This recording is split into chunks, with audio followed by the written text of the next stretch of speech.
watch the blunt read, the world is mine. If I rule the world, imagine that. I free all my sons. I love them, baby. Black diamonds and pearls. Could it be, if you could be mine, we both shine. If I rule the world, still living for today, in these last days until we're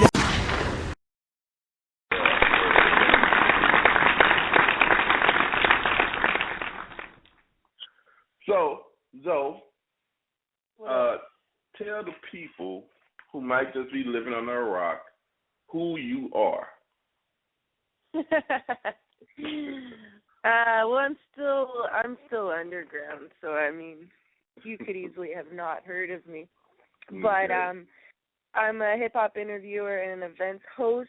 I started off doing interviews in battle rap, and now I do battle rap and hip hop, and I host events. I started off as a model in Manila, but very, very long story short, it has brought me to this about 4 years later, because I can't stop and I won't stop.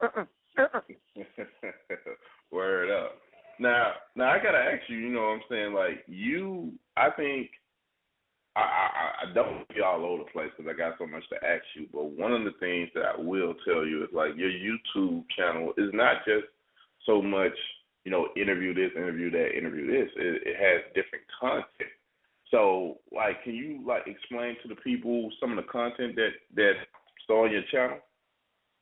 Well, I mean, my YouTube started off as like an experiment to discovering exactly what my lane was. Like, you don't really know where you fit in until you try a bunch of shit. Mm-hmm. So after modeling in Manila, I realized I needed a mic in my hand to feel alive and be happy, and it was natural. So I moved to the entertainment capital of Canada, and I went to Toronto, and I just started a bunch of shit that I would have loved to do, and it was all done by myself. So don't expect nothing high budget, but I do have some phenomenal shit, like an audition tape for Much Music, which is Canada's MTV. Mm-hmm. And I showed up with a mic in my hand and a camera guy, which was just my friend, and I told everybody at the building that I won the search for the new VJ, so I had to get to my desk, and I looked the part, so they just let me in the building. Mm-hmm. And I started walking around the building, and I started acting like I went to some random person's desk. It was after hours, and I was like, oh, this is my desk. This comes from Winnipeg. And I basically just made an ass out of the whole company. And the next day I found out some security guards got fired. They wanted me banned from the property. But long story short, like, I have some dope shit like that on there. And it was all just me trying to figure out exactly what my calling was. And needless to say, I never made it on much. But then I got in with King of the Dot, which is Canada's battle league. And then from there, I grew to where I am today. But my website is a little bit more specific than my YouTube because I've discovered more what I need to be doing. And on my website, you'll find interviews. Then you'll find Men on the Streets, where it's me just fucking around with people on the streets asking random questions. Mm. Like, I was just in LA, and we just finished asking people what they thought about Rob Ford running for president. And do you guys remember Senator DN on the news? Did we see what? Oh, remember? Yeah. Yeah, right. So we were on Venice Beach asking people what they thought of Senator DN running for Congress. Like, just with my homie from the Outlaws, his name's Louis King. Everybody should peep this shit. He's dope.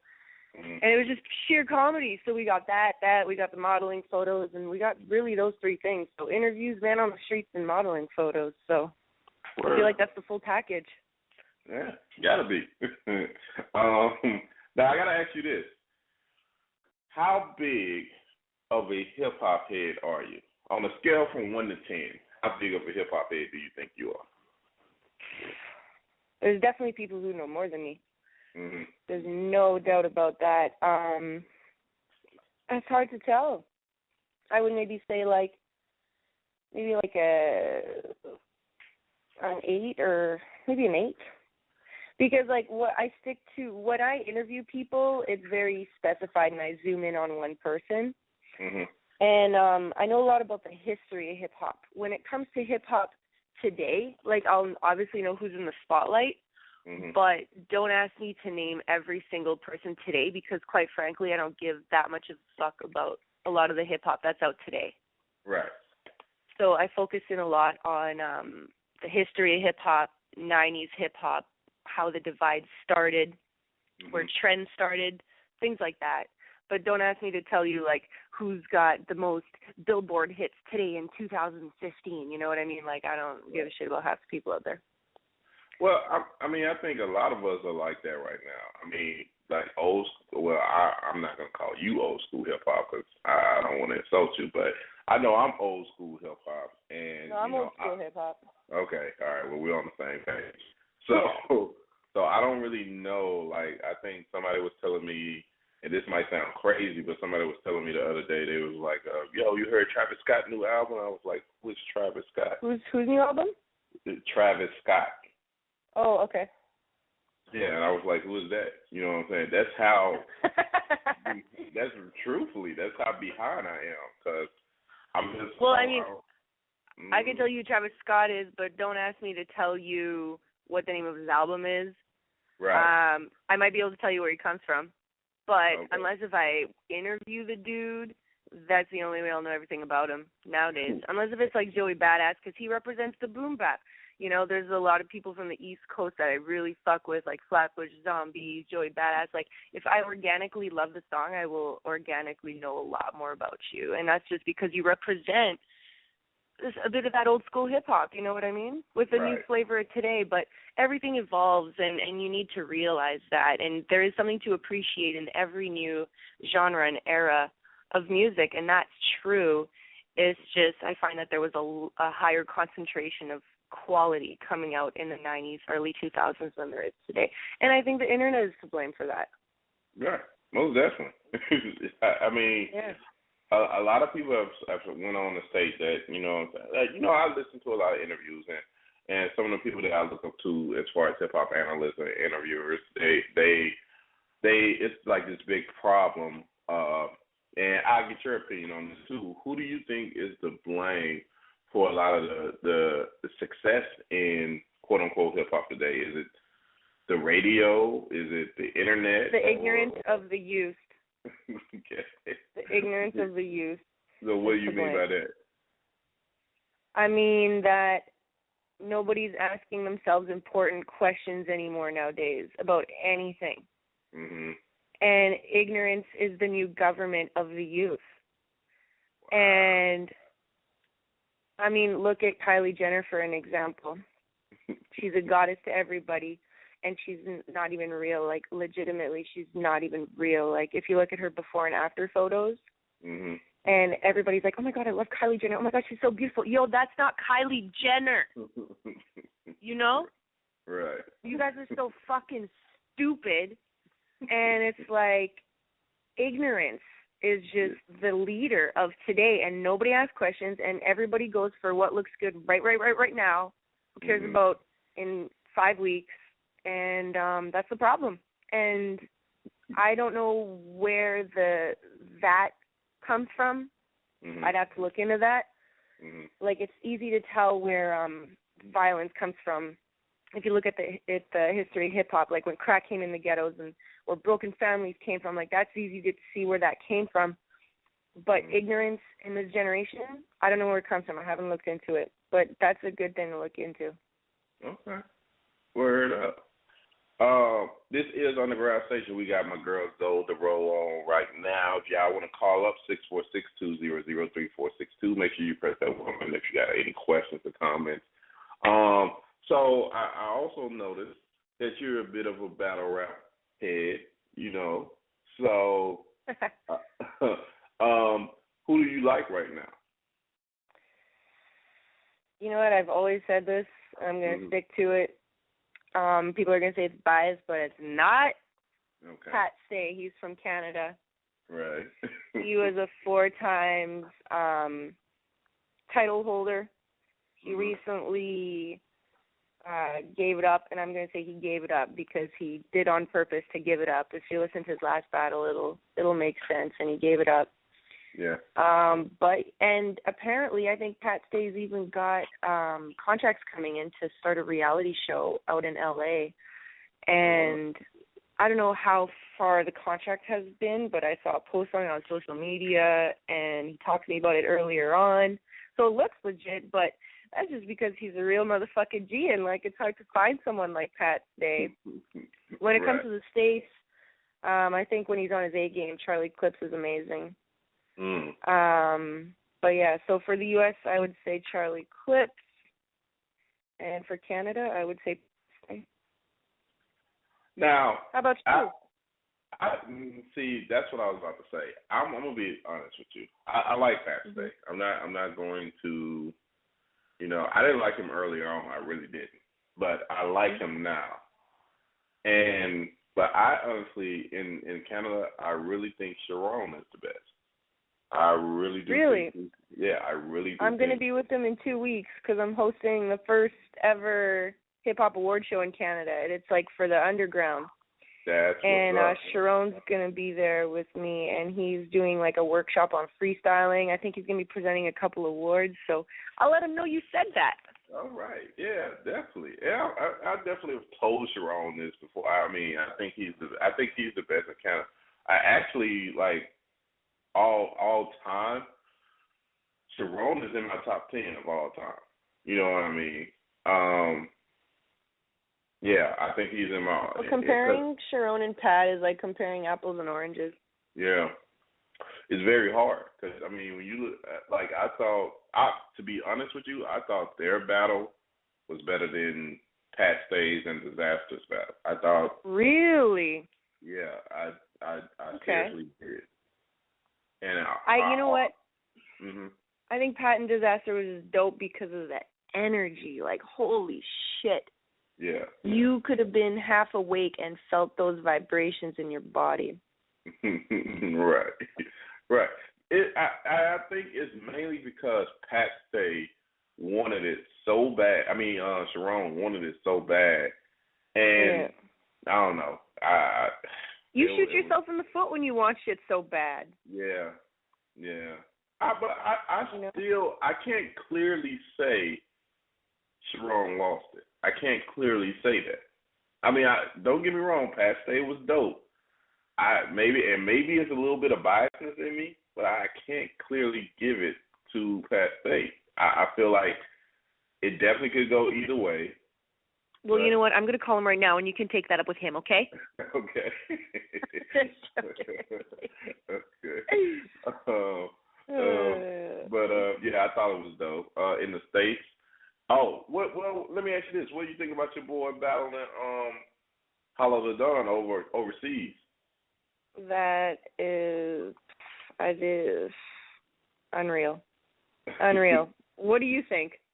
I mean, I don't know. I think this is going to be like a true – I mean, Pat Stay definitely beat Calico, but, you know what I'm saying, I think this is definitely like – this would definitely put Pat Stay's name, although it should be already, this should definitely put Pat Stay's name in that talk. You know what I mean? I don't really understand why he has never done it before because he's had offers. But finally he's doing it, and I have no idea why. Do you think it's because... because... This is what he should have been doing a long time ago. But, yeah, that's what I was going to ask. Do you think it was because, you know, he was trying to help King of the Dot put their name on the map and be solidified in Canada as number one guy over there? He told me in an interview it's because the matchups just never made sense. Really? And I don't know how much of that is true because Pat is a complex individual, and it might have been for other reasons that he was not aware of. Or actually, no, he would be aware of them. He would just convince himself that it was because the matchup didn't make sense. Meanwhile, he knows it was for something else. So it's hard to tell. But all that matters is he's doing it now, and it's going to be phenomenal. Like, This is going to make me really proud to be Canadian.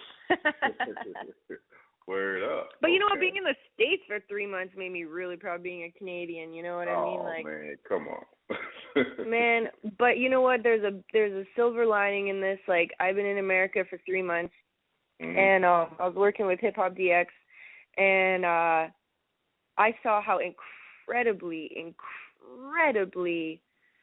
racist America was. Like, you see this on TV all the time with police brutality, but to be there is different.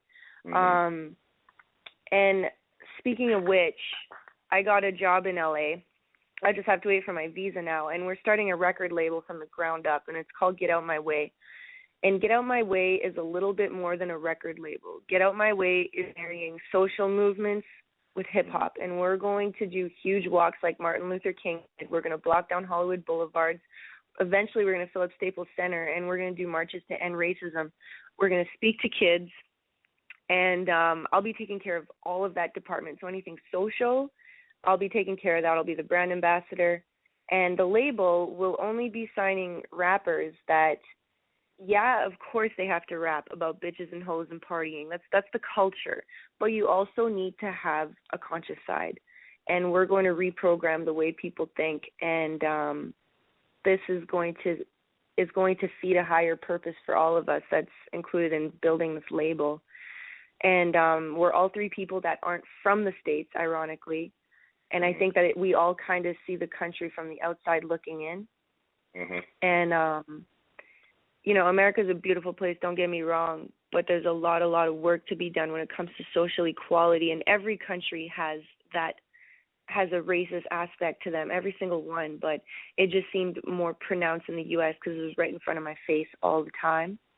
Right. And it really gets to me because I have a tattoo on my leg that says we all bleed the same color. And for some fucking reason, racism is the only thing that'll make me snap. And I just, something takes over me and I can't help it. And I think that's a great thing. And we're going to change the world. So just watch out for Get Out My Way. Yeah, no doubt. So just be on the lookout. We're going to make some noise.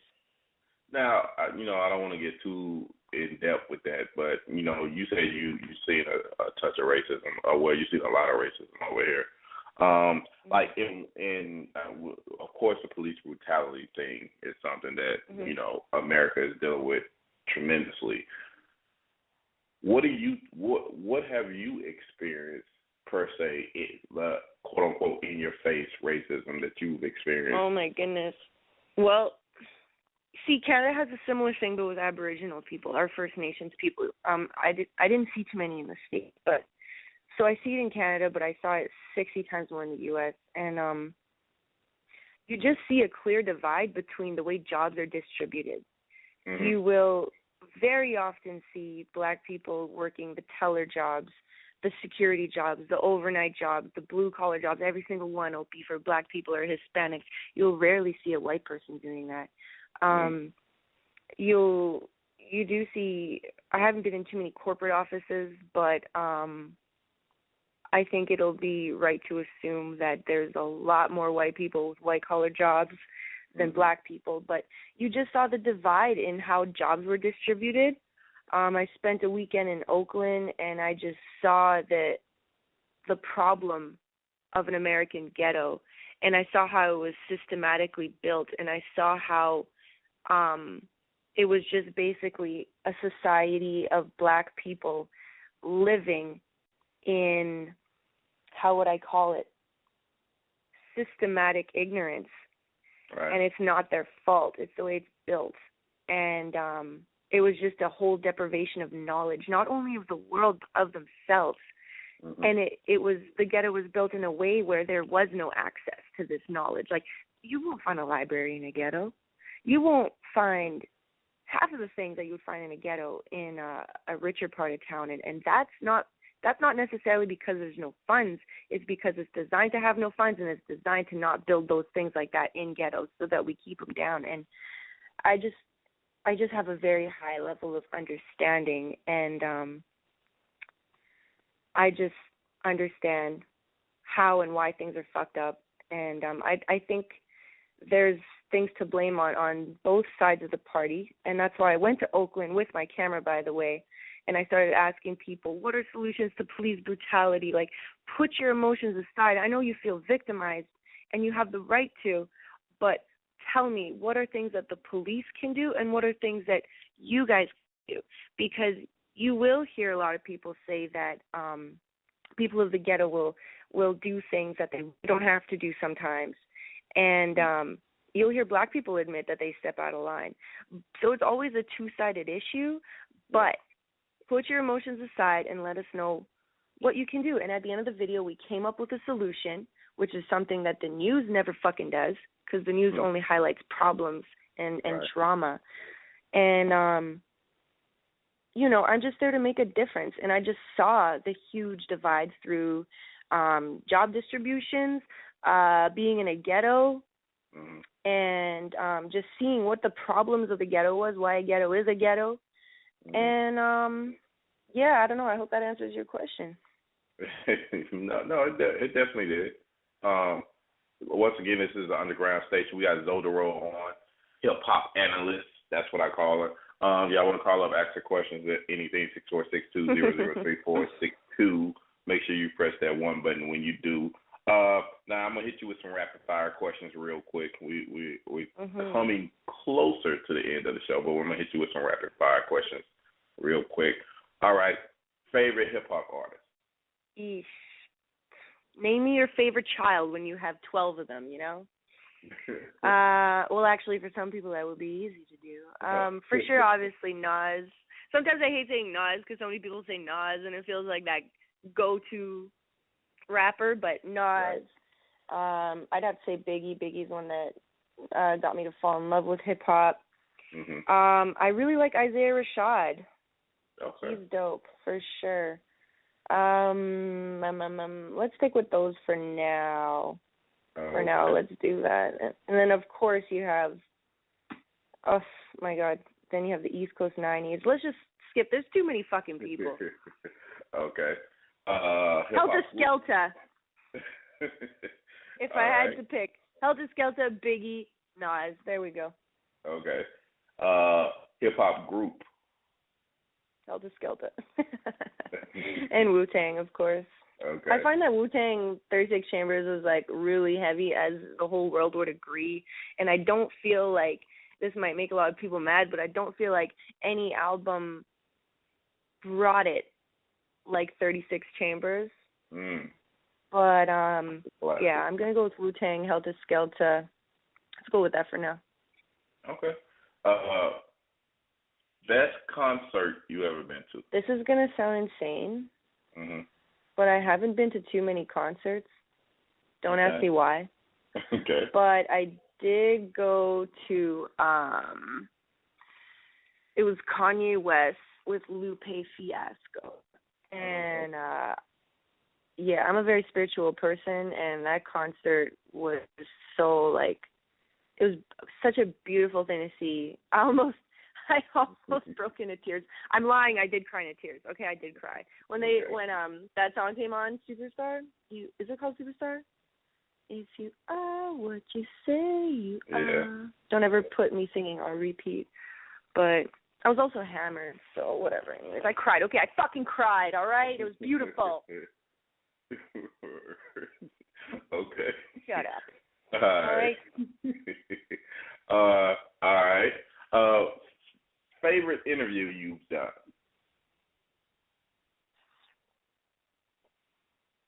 Daylight. And MC Jin. MC Jin is coming out soon. He was just such an easy interviewer, and he had a lot to say, and he was fun, and he's bouncy, and it just looked like he really wanted to. He just had a lot to say. So MC Jin was dope, and Daylight, because Daylight, people don't know this, but he is a very, very calm, reserved, and quiet person. And to be able to get that side out of him, I'm the only person who has an interview with him where it is raw, uncut, and purely Devon Campbell. Everybody's got Daylight. I got Devon Campbell on camera. And you can check that out on Zodoro.com and click on Mic in My Hand. And those are all my interviews. Or you can go to my YouTube channel, but like you said, there's a lot on there. It might not be as easy to find, but they're there. Word. Okay. Look, most controversial,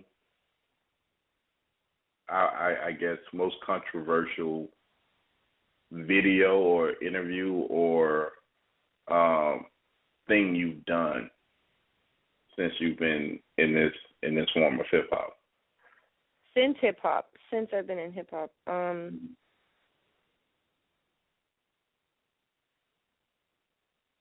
I feel like that's just part of who I am, doing things that people are like, what? Mm-hmm. And it's not because I'm just like, what? It's because I just say what everyone's thinking but no one's talking about. Right. So it's hard to say exactly what. Well, I will say this, you know what I'm saying? You know, me and you cool, and, you know, I definitely support your movement. One of the things that I saw that I thought was very dope that you did when you did the, I guess, so not so much an interview, but so much of a, I would say, video documentary of the homeless guy. I thought that. Oh, that was that was before the hip hop thing, though. Right. That's why I didn't think of that. Yeah. Yeah, that's my homie Joe. Yeah. Joe's the shit. Joe used to always hang out outside of this restaurant I used to waitress at, and I was looking to make an audition tape for Much Music when I was in Toronto.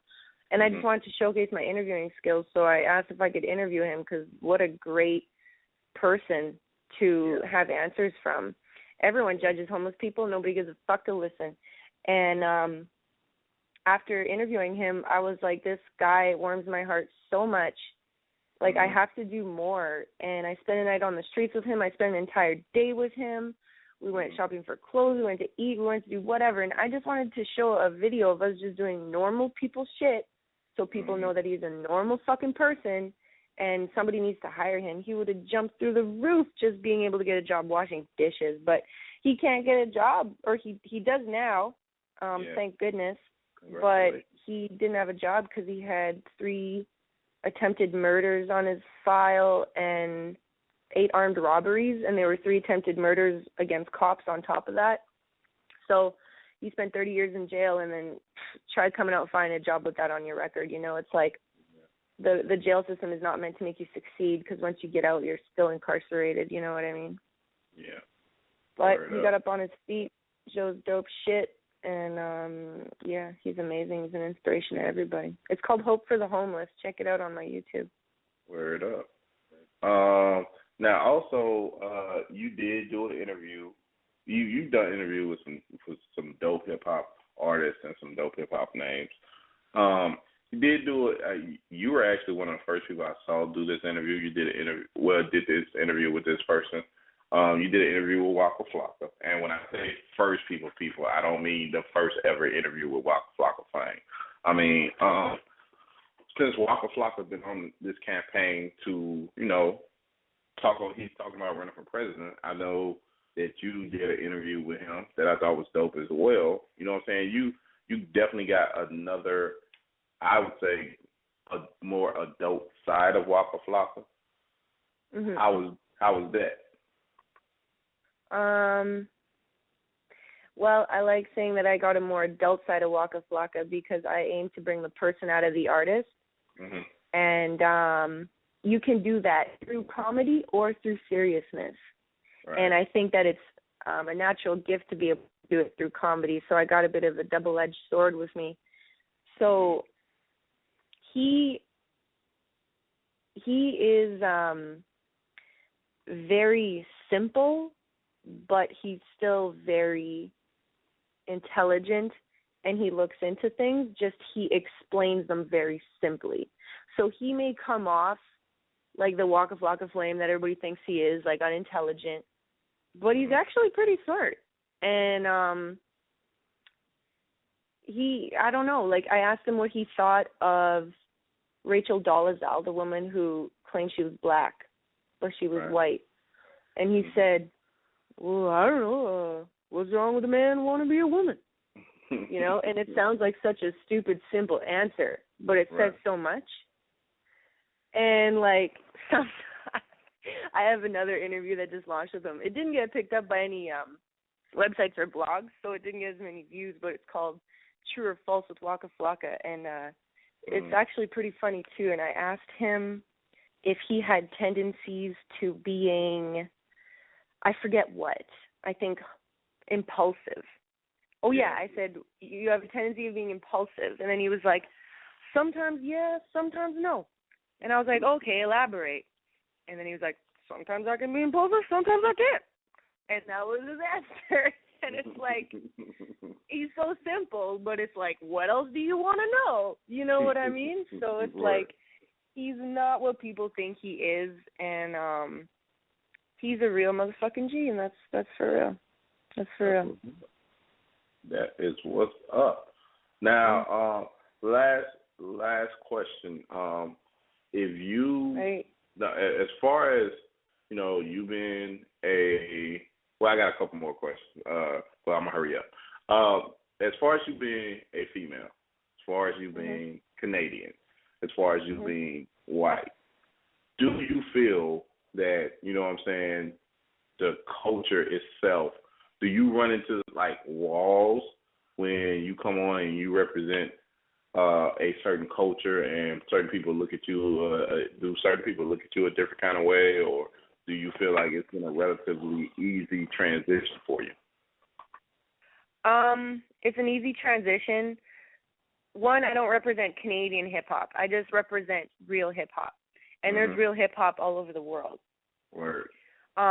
Two, it's easy for me for two reasons. One, because I like to see myself as a universal soul. Anywhere I go, I fit in. Anywhere I go, anyone I talk to, I can relate to them. It doesn't matter how old, where they come from, if they're angry, if they're happy, I can relate to them and I can connect. So I have that advantage of me. And another advantage is I walk into a room, people look at me and they're like, who the fuck is this? What the fuck does she think she knows? Right. You know? Right. And then as soon as they talk to me, they're like, oh, shit, she is so fucking dope. I fucks with dope. So I'm never what they think I'm going to be, and what comes out of my mouth doesn't match the way I look. So it's very easy for me to turn the table, and I think that works to my advantage because there's that element of surprise and that shock value, and then people remember you. So, I mean, I think there's some hurdles, but I jump over those hurdles like if they're only 2 centimeters tall because I'm just fucking dope. Word up. Now, before we get out of here, now, I know, like, as far as relationships, like, you have interesting views on relationships and things of that nature. Do you find, let's see, okay, well, first off, have you been in a relationship since you've been in the States? I was in one going to the States, and then I ended it, like, right before landing, I think. It just wasn't working out. It was, like, long distance. My heart wasn't really in it. It was a battle rapper, actually. Oh. But we dropping no names here. Okay, word. All right. Now, do you find it? What are your ideas on relationship nowadays?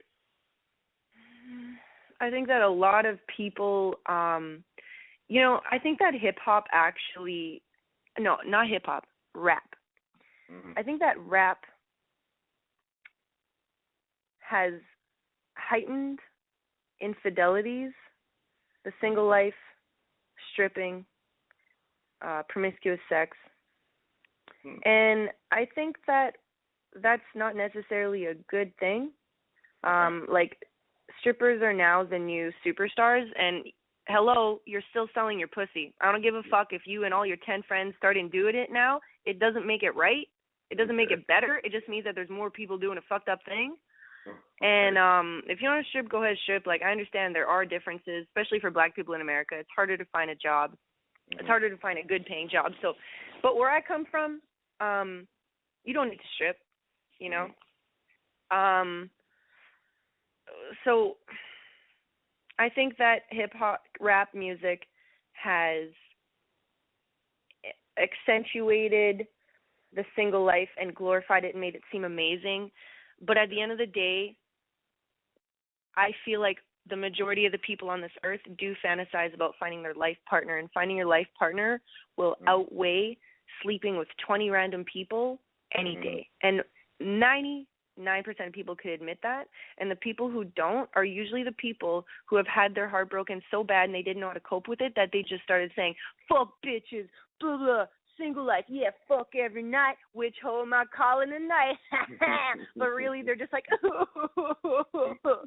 you know, so it's like, if you keep it real with yourself, I feel like anybody could agree that a real, genuine, loving relationship where the mutual respect is through the roof and the understanding is just so connected and the sex is amazing because you love each other, that will outweigh the single life anytime. Word up. Man, Zoe Duro, I got to tell you, this was a dope interview. Thanks for having me. Word up. Let the people know where they can find you at on all social media. Where they can I made it really simple. I made it really simple for you hoes. So, at Zoe Duro, Twitter and Instagram, ZODURO. And that's the Facebook fan page. Website, again, very simple, zoduro.com. And YouTube is youtube.com/ZoeDuro, but with the number 1 in the front of it. Thanks, YouTube, for fucking up my little. And Facebook, unfortunately, is the government name is Zoe, ZOE. Dureault, because I'm a French motherfucker, and that's how you complicate the spelling of words. That's it. Okay. And do you want to give out your Twitter? Okay. No, I'm trying to figure out, do you want to give out your Twitter and Instagram or anything? Yeah, it's at Zoduro. Oh, that was the first one I said, baby. All right, I was just making sure. All right, some people might not get it. So we're going to wrap this interview up. I want to thank Zoe Duro for calling up, man, giving us a dope interview. Y'all make sure y'all go to her social media, follow her, go to her website. Make sure you click on that. She got some dope content on there. And word up, and if you give a fuck about seeing a change in America and seeing an upliftment through music, you'll be fucking with me when we start building up Get Out My Way just at the beginning of 2016. Word up.